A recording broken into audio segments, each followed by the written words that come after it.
Abdullah Sahab, saya disuruh mengenali diri saya siapa.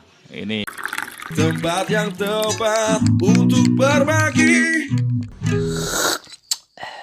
Ya. Terus terang kita juga di live ini ataupun di konten kita di YouTube adalah untuk membantu mencari solusi atas permasalahan. Bener. Dan kita emang fokus kalau di live itu lebih nyari solusi untuk problem yang lagi jenengan hadapi. Secara personal ataupun secara umum. Ya, personal ataupun komunal. Ini dari Abdullah Sahab. Nah Gus, pertanyaan saya mulai terwakili nih. Masalah restu, penyebabnya iya masalah nasab. Pasti tahu lah Gus arahnya. Paham. Yang saya maksud. Paham. Mas, kalau saat ijab yang dinamakan satu tarikan nafas itu artinya setelah penghulu bilang tunai gitu tak? Dari Gung Purwokerto. Sekedap nggih, Rip nggih. Sekedap kula tak nyontohaken niki wae lho. Dadi satu tarikan nafas itu halan qabil tu nikah wa tazwija bir mahlil mazkur. Jadi satu tarikan nafas itu maksudnya nggak ada jeda antara halan sampai saya terima. Saya terima nikahnya dan kawinnya bla bla bla itu. Nggak ada jeda sama sekali. Nek nang bahasa Arab, ya, yang saya tahu, qabil tu cukup. Ya. Satu tarikan nafas artinya gini. Misalnya kita jawabnya qabil tu karena ndedeg ya. Halan qabil tu. Nikahaha wa tazwija bil mahril mazkur halan. Gak apa-apa. Tapi meskipun ada jeda iku mang ya. Gak mungkin. Ya maksudnya sih enggak boleh ada jeda itu antara penghulu. Iya.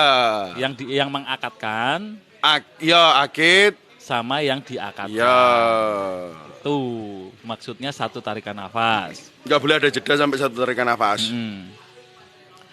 Itu langsung disambung sama saya kan ya tanpa jeda. Oh ya betul. Ya, kayak gitulah. Balik lagi ke Syarif. Nggih. Ngeten. Nah, niku Rip. Damel Syarif iki paham bahasa Jawa gak yo? Kayaknya sedikit banyak paham. Aku khawatirnya aku menjelaskan karena saya menjaga tata krama dengan menjawab bahasa Jawa. Tapi nanti Syarif nggak paham. Tapi kalau saya menerangkan sama bahasa Indonesia, saya takut terdengar suul adab. Monggo. Galau kan saya kan. Ya, kayaknya lebih enak di komen sama Syarif. Nggih. Monggo. Jenengan bisa bahasa Jawa kromo enggak? Nggih, kalau emang kesusahan saya mohon izin dulu untuk menjawab dengan bahasa Indonesia. Paham Gus bahasa Jawa? Oh nggih. Gas. Krek. Kek. Saya ngongkek aku. Lah, damel kula piyambak Rip niku sejatose jenengan kedah. Napa nggih? Kula badhe ngomong muhasabah kok cek mboten pantes sih. Maksudnya jenengan kedah mengenali diri sendiri dulu, apa yang jenengan kecewai dulu terhadap orang tua. Walaupun kalau kita bicarakan kecewa terhadap orang tua itu hal yang tabu. Apalagi untuk kita kaum Islam itu kan tabu sekali. Masalah adab ya. Nggih. Kalau masalah adab itu emang tabu, tapi kita balik lagi ini tentang rasa. Sebelum jalan untuk mencintai orang, kita harus tahu dulu kekecewaan kita ke orang tua kita sehingga kita bisa mencintai beliau dengan setelanjang itu. Dengan apa adanya beliau kita cintai dulu, kita harus paham sudut pandangnya beliau. Kalau kita udah tahu sudut pandangnya, kita coba ke diri kita. Misal, saya punya anak. Ya. Saya pengen kayak gini. Saya akan ngotot ke anak saya untuk ini. Ternyata, oh ini sudut pandang orang tua. Ketika kita udah tahu sudut pandang orang tua, kita akan bisa menjelaskan ke orang tua, kenapa kita milih ini. Begitu pula tentang pernikahan itu tadi. Misal, jenengan karena dari lingkungan itu, jenengan nyaman dengan perempuan yang ahwal. Mboten saking garis syarif, napa syarifah. Jenengan karena merasa saya terlalu berat bawa beban ini. Saya ingin lebih normal seperti orang-orang aja. Selayaknya orang umumnya. Ya, dijelaskan aja. Ketika beliau masih belum bisa sepakat, ditanya kenapa sih? Kenapa nggak sepakat? Karena saya untuk meninggalkan itu juga susah. Ini rasa, apakah saya harus mengorbankan rasa saya demi itu? Sebenarnya yang pernikahan ini untuk saya atau untuk jenengan? Untuk ego jenengan atau untuk saya, ngoten lho. Iya. Tapi kalau misalnya orang tua udah menyatakan ini untuk kebaikanmu, saya akan bertanggung jawab dengan kebaikan yang saya pilih ini. Mohon doa. Tapi ketika orang tua sudah dengan sadar menyatakan, yo malulah, berarti kan atas nama kehormatan. Dan insya Allah ketika membawa kehormatan, dan itu diniatkan untuk mengabdi ke orang tua, Allah nggak akan tinggal diam. Pasti memberikan rasa-rasa yang dulu mungkin ada di si mbak-mbak ahwal ini untuk datang dari situ. Rasa cinta itu mungkin kita ngomong itu hak kita untuk mencintai siapapun. Tapi sepengalaman saya, cinta itu pemberian dari Allah. Allah bisa kapanpun memberikan cinta sederas apapun, dan Allah juga berhak untuk mencabut cinta itu kapanpun, secepat apapun, dengan cara apapun. Ini kayaknya kalau saya mengamatinya ada kesenjangan bahasa juga kan? Iya. Antara orang tua dengan anak. Iya. Ini kan kesenjangan umur kan sudah jelas. Iya. Kesenjangan umur yang jauh itu menimbulkan persepsi bahasa yang beda. Dan juga orang zaman dahulu, kita ngomong 40-an, 50 ya? 50 ke atas. 50, 70, 80, itu sangat tidak aware dengan psikologi atau ilmu jiwa. Kalau ngomong psikolog pasti dianggap orang ODGJ, orang dengan gangguan jiwa.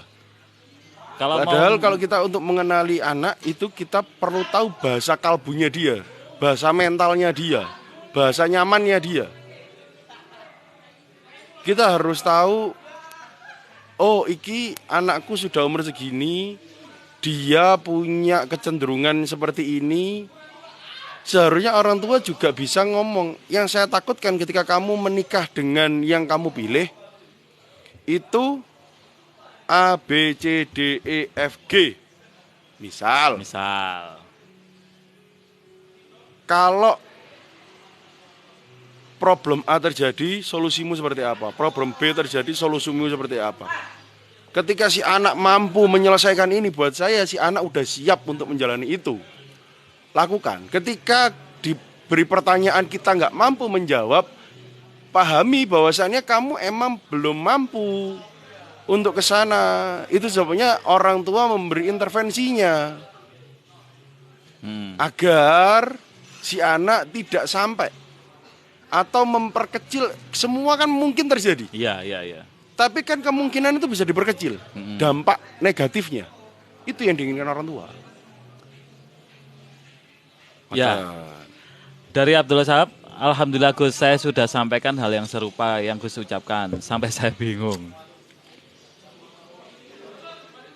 Bingung kenapa? Sampai saya bingung, wis diucapkan sudah disampaikan semua. Mungkin gini, kemarin ada satu teman kita, teman tongkrongan kita, itu datang ke saya ngobrol.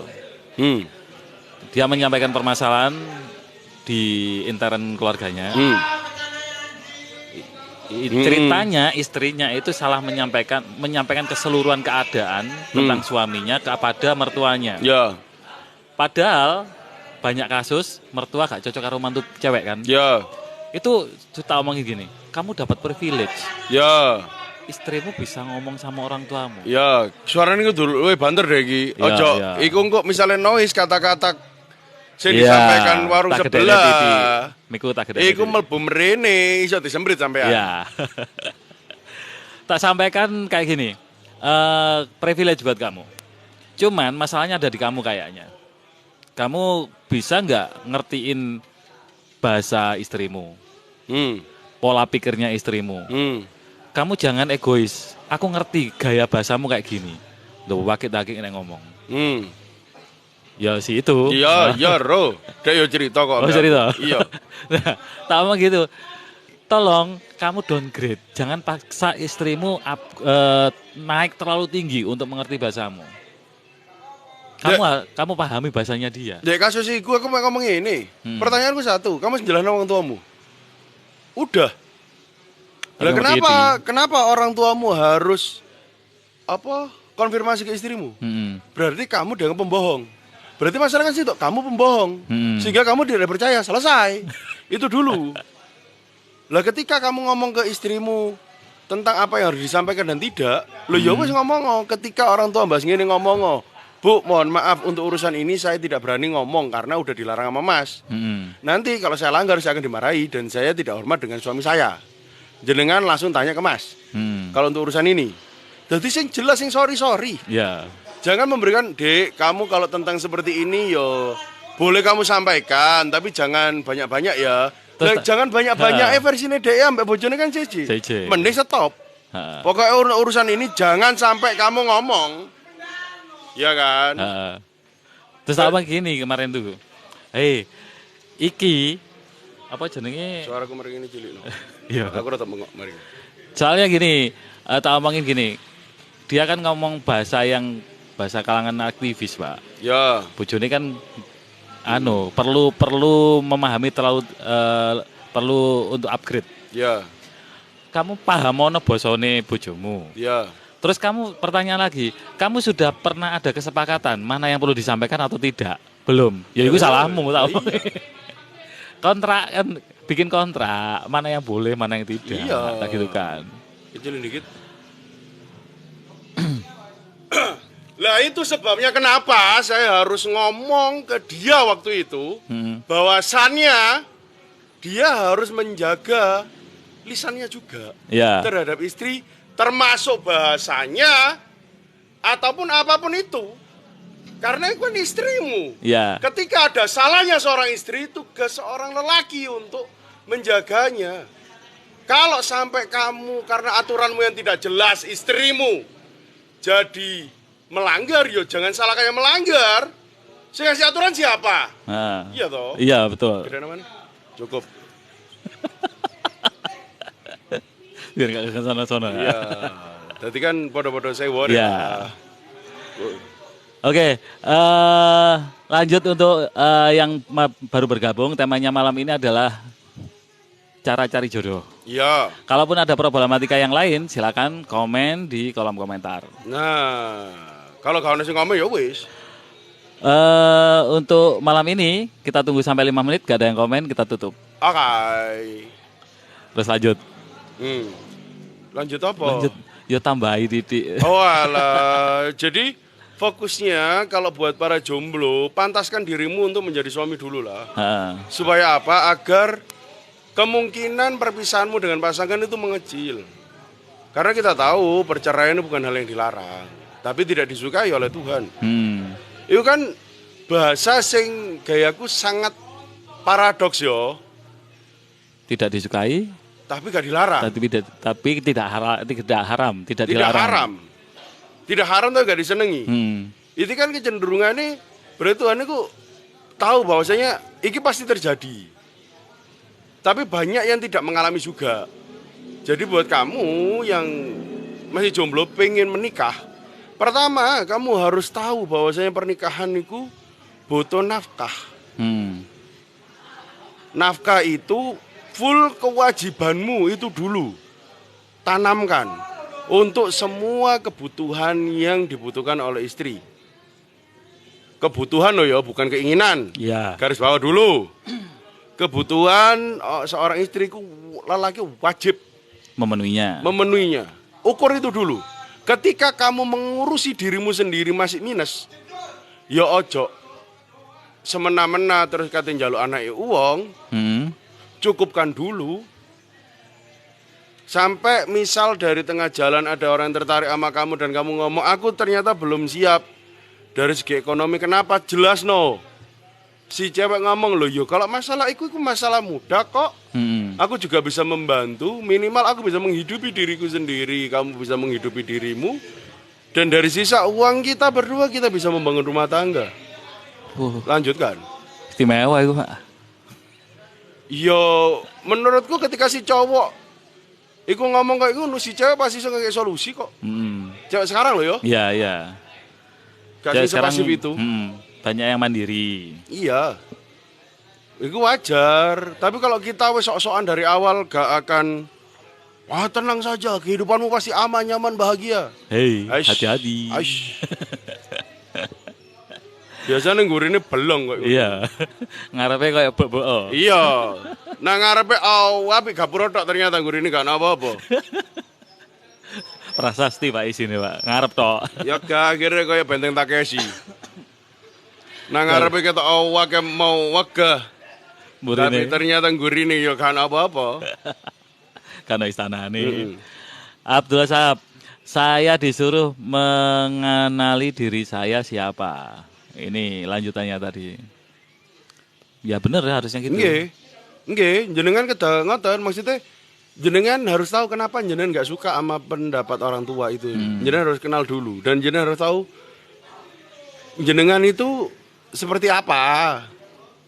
Misalnya jenengan alim, alamah. Dengan semua itu orang tua kan juga mikir anakku grade A lo yo, mosok kamu akan menurunkan grade-mu dengan menikahi sing grade C misalnya. Kan orang tua juga nggak rela itu, sudah mendidik dengan seperti itu. Tapi kalau jenengan bisa menjelaskan sebenarnya si cewek itu value-nya juga, loh, jenengan lihat grade C dari mananya? Karena sebenarnya si cewek itu grade A juga banyak. Cuman di nasab aja yang nggak sekeren kita, misal. Itu insya Allah juga pasti bisa. Ya. Dan kan setunggal Rip, kan saya disambatan mbah jenengan. Mbah tolong, tiang sepak kula niki lho butuh jenengan, tolong disadarakan Mbah, tolong. Iki saged. Insyaallah lah. Lanjut ada lagi. Sosis bakar saiku. Cara dapat istri kedua gimana ya? Nikah malih. Ya, bener. Iya. Setelah menikah pertama, nikah yang kedua kalinya baru dapat istri kedua. Iya, setelah itu nikah lagi baru dapat istri ketiga. Nek belum dinikah, belum jadi istri. Belum. Dari Printing Money. Wah, hahaha, nanggapi saya sosis bakar saiku. Printing Money, nunut. Kepingin Sita, gak ngono kok keren yo. Dia pengen punya istri 2 atau 3 atau 4 ngono. Mereka siap yo duwe maratuwa 4, 6, 8 ngono. Riyane bingung. Lah iya. Jaga waktune lho rek ya Allah, kudu mau boleh meroboh serawak ngono lho. Padahal lho. Biar direstui nikah lagi gimana? Gak pengen coba Biar direstui nikah lagi gimana? Gak pengen coba. Gak pengen coba. Enggak. Gak, soalnya gak ono sanad sing ngono gue. Iya, podo. Belas, makanya gak lah. Berarti, misalnya ngomong direstui, gampang lah. Hal yang mudah. Minta restu. Iya. Misalnya gak diomong ya apa sok untuk restu. Lah iya. Nek gak ngomong di batin, sorry, tidak Iya. banyak orang yang memahami batinmu. Iya. Dan kedua, buat saya, buat siapa yang mau cintakan? Sosis bakar saiku. Ya, buat sosis bakar, sing sabar ya mas ya. Kayak rumah tangga sampean gak penak ngono. Gak melo-melo aku. Iya, sampai punya seseorang yang punya pikiran entah itu jokes Heeh. atau apa untuk menikah lagi, berarti kan dia gak puas Heeh. di pernikahan yang pertamanya dia atau pernikahan yang lagi dijalani. Pengen nyari yang baru. Iya, walaupun itu jokes ya. Heeh. Karena orang yang nyaman dengan pernikahannya untuk ngejokes itu gak kepikiran. Ya merendahkan pasangan kan? Lah iya, kayak gini iso guyon koyo ngono. Iso. Lah iya, Gak sampai hati. Gak kepikiran juga Gak toh. kepikiran. Ketika orang sampai berpikiran untuk punya istri lagi, berarti kan dia gak nyaman. Atau imajinasinya terlalu liar.